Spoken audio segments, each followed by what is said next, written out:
Hi everyone, how you doing? Start of a new week. So I hope you're all okay and you've had a good day. So tonight's story is going to be called Hoo Hoo's Party. So if you're sitting comfortably, and Nana will begin.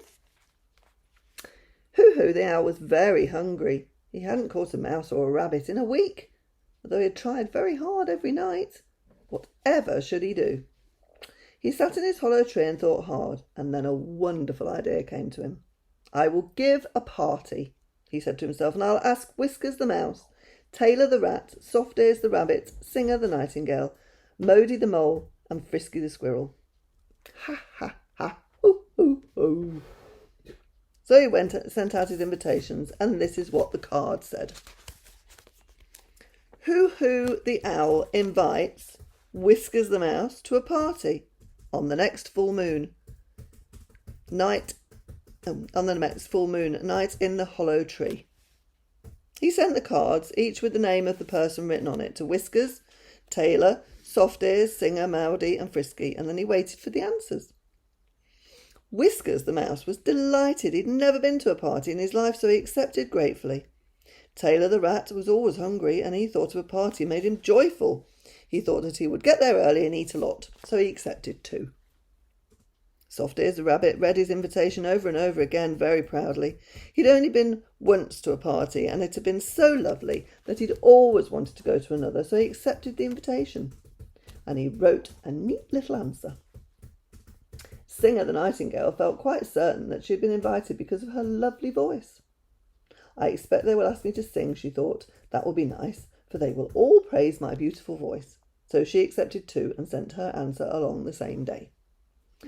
Mowdy the mole had been to hundreds and hundreds of parties, and he felt certain that he had another one on the same night. But when he looked in his notebook to see, he found that he hadn't. So he decided that he would go, and he scribbled an answer at once.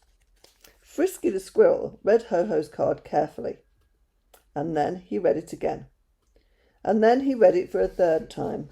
He didn't like Hoo Hoo, and he felt quite certain that Hoo Hoo didn't like him. Why then had he been asked to Hoo Hoo's party? There's something funny about this, said Frisky. He was very wise for his age, was Frisky. I wonder who else has been asked. So he went round to the other animals to find out. And when he heard that Whiskers the mouse, Tailor the rat, Mowdy the mole, and Soft Ears the rabbit, and Singer the nightingale had been asked, he sat and thought hard again. At last he took his fountain pen, and he wrote a note to say that he would go.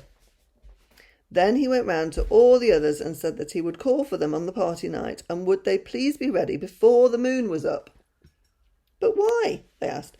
Hoo doesn't want us there till the moon is shining. Never mind, said Frisky.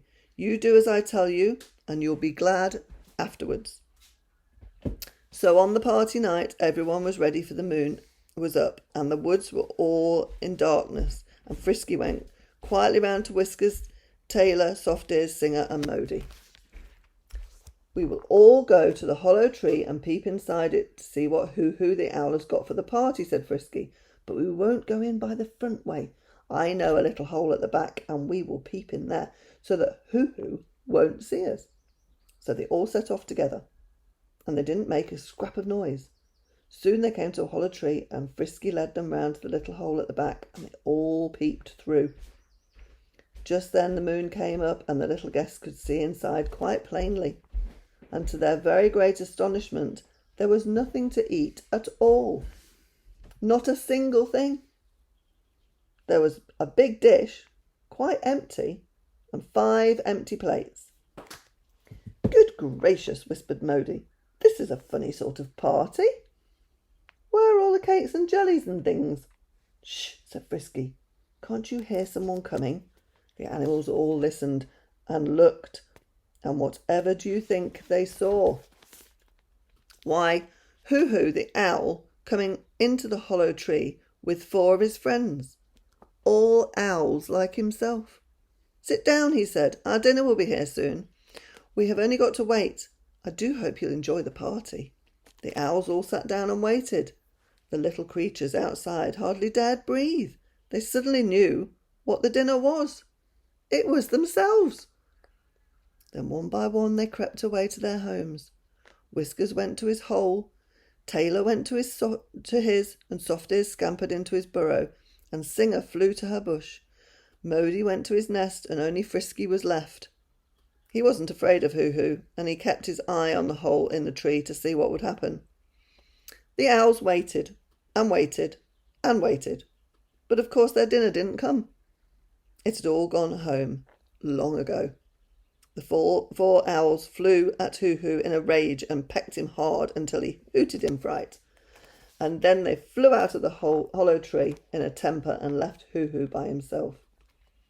Then Frisky called out cheekily, "How did your party go, Hoo-Hoo? Did you have a nice time?" He didn't wait for Hoo-Hoo's answer. Not he. He fled up to the top of the tree and hid there in safety, chuckling to himself to think how angry the owl would be.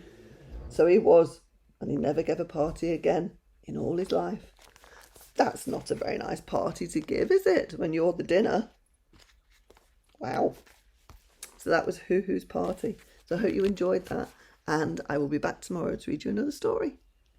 So, night-night, I love you, Atty. Night-night, I love you, Torby. Night-night, I love you, Ruby. And night-night, I love you, Max. You be good, and I'll see you again tomorrow. Love you.